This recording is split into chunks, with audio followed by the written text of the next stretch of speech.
اعوذ باللہ السمیع العلیم من الشیطان الرجیم بسم اللہ الرحمن الرحیم السلام علیکم رحمۃ اللہ وبرکاتہ اللہم صلی علی سیدنا محمد وعلی آل سیدنا محمد بعدد کل ذرۃ مئۃ الف مرہ۔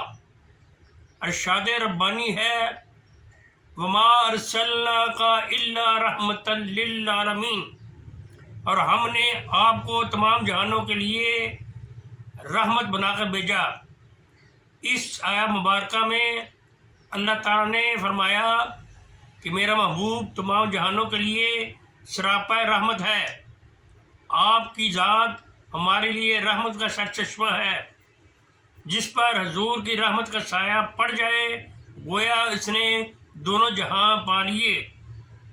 یہ ہم مسلمانوں پر اللہ تعالیٰ کا بہت بڑا احسان ہے۔ سرور کائنات فخر موجودات کی آمد وہ عظیم المرتبت نعمت ہے جس کو اللہ تعالیٰ نے خصوصی طور پر علیحدہ ذکر فرمایا یقیناً اللہ تعالیٰ نے مومنوں پر بڑا احسان فرمایا جب ہم نے انہی میں سے ایک رسول بھیجا جو اللہ کی آیتیں پڑھتا ہے اور پاک کرتا ہے اور انہیں کتاب و حکمت کی سکھاتا ہے، اگرچہ اس سے پہلے وہ یقیناً کھلی گمراہی میں تھے۔ ہمارے نبی تمام نبیوں کے سردار ہیں۔ آپ کو آخری نبی کا رتبہ دیا گیا۔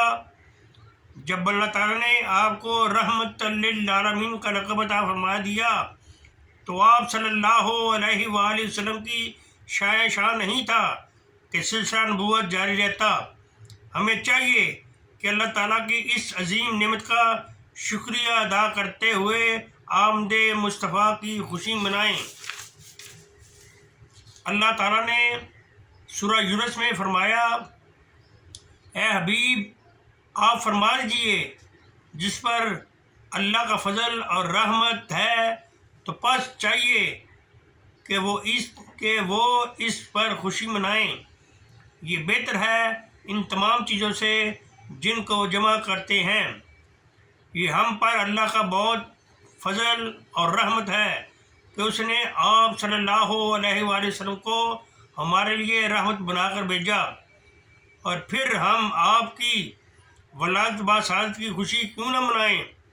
اللہ تعالیٰ کے اس احسان کا شکریہ کیوں نہ ادا کریں؟ زندگی کے بقایا لمحات میں ذکر خدا اور ذکر مصطفیٰ یعنی درود شریف زیادہ زیادہ پڑھا جائے، اسی میں فلاح ہے۔ وآخر دعوانا ان الحمد للہ رب العالمین۔